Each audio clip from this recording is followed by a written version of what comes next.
వాళ్ళకు పెరగకూడదు రేట్ అయితే కూడా కాయలు అంటే రేటు అట్లయితే ఇది మన స్టాండర్డ్ సైజ్ అనుకుని పోవాలి. ఇప్పుడు ఇదే స్టాండర్డ్ గా ఇది స్టాండర్డ్ రేట్. ఇదే ఒకవేళ మనకి వాళ్ళకి పెద్దది అవుతా అంటే కొంచెం తొందరగా పెరుక్కోవాలి. కాదు ఈ సైజ్ లోనే కావాలనుకుంటే చిన్న సైజ్ లోనే కావాలంటే తొందరగా పెరుక్కోవాలి. ఇప్పుడు కారం అనిపిస్తుంది ఆల్రెడీ ఇప్పుడు ఆల్రెడీ మీకు మెచ్యూర్ అయింది కారం పనిచేసి కదా. ఇప్పుడు ఇది నేతకాయ కదలే ఈ సైజుకే మెచ్యూరిటీ వచ్చేదండి. అదే మెచ్యూరిటీ అంటే ఇది నేను చెప్తాను ఏమంటే ఇది నెంబర్ 1 లేదంటే ఆ ఏరియా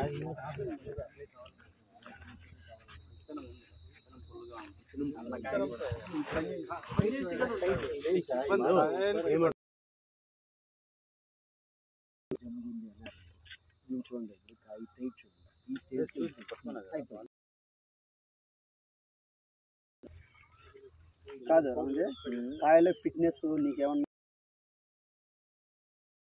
ఎక్సలెంట్ గా ఉంది.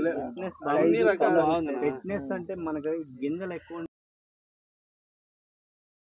10 గింజలు ఉంది. ఇప్పుడు 110 గింజలు ఉంది. కాయలు ఇట్లా ఫ్రెష్ చేస్తే ఫుల్ గా ఉంటే గట్టిగా ఉంటుంది. ఎత్తుకొని కదా ఎండలో పెట్టుకుంటారు.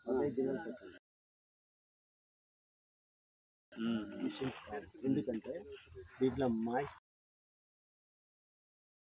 ఉంటుంది. 107, 110 సీడ్ ఉంది. 107, 110 సీడ్లు ఉంది.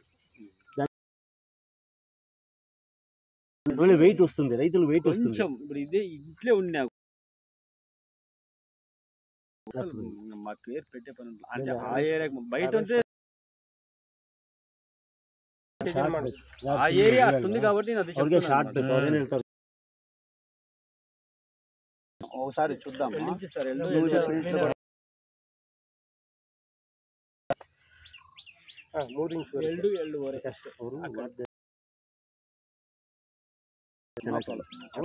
ಪ್ರಾಕ್ಟಿಕಲ್ ಒಪ್ಕೊಂತವ್ರು ಬಿಡ್ತಾರೆ ಸೆಕೆಂಡ್ರಿ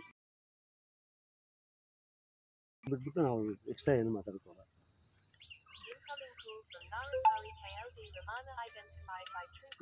ಸರ್ చూడండి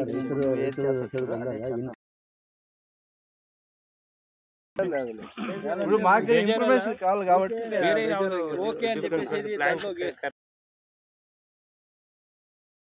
మన ఏరియాకి తగ్గట్టు రైతులకు బట్టి మనం మాట్లాడాల.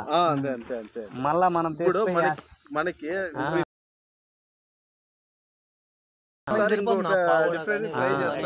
సైజ్ ఉండే కొద్ది ఎందుకు మనం సైజులు తెప్పించినామంటే బోరను వదిలి రైతులకి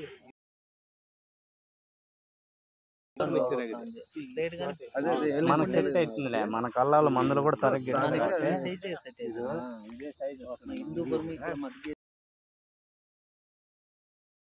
అది వాళ్ళు ఇచ్చే మందులు బట్టి సరిపోతుంది. ఇప్పుడు ఉండేదానికి దానికి ఇది చాలా అయిపోతుంది. ఇప్పుడు ఈ టైప్ వచ్చామని ఇంతే అమ్మే టాలెంట్ వస్తుంది. ఎందుకంటే ఆ ఏరియా ఇదే పర్లేదు. ఇప్పుడు మన పరిస్థితి మనకు అమ్మితే మనకి ఏమన్నా కంప్లైంట్ ఉందా? కంప్లైంట్ ఏం రాదులేనా, సరిపోతుంది. అది ఆయన సిస్టమ్ మన కాదనలా.